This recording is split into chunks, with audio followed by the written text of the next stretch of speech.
அமைச்சர் ஏவ வேலுவின் மனைவி தலைவராக உள்ள கல்லூரிக்கு வழங்கப்பட்ட உரிமத்தை ரத்து செய்ய சென்னை உயர்நீதிமன்றம் மறுத்துவிட்டது.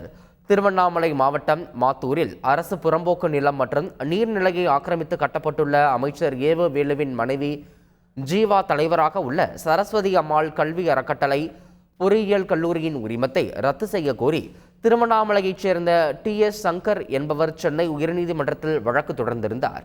இந்த வழக்கு தலைமை நீதிபதி SV கங்கபுர்வாலா மற்றும் நீதிபதி சக்தி நாராயண பிரசாத் அமர்வில் விசாரணைக்கு வந்தது.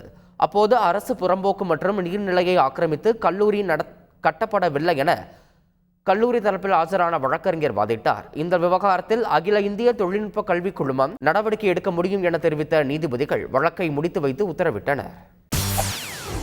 செய்திகளை உடனுக்குடன் தெரிந்து கொள்ள உடனே சப்ஸ்கிரைப் பண்ணுங்க.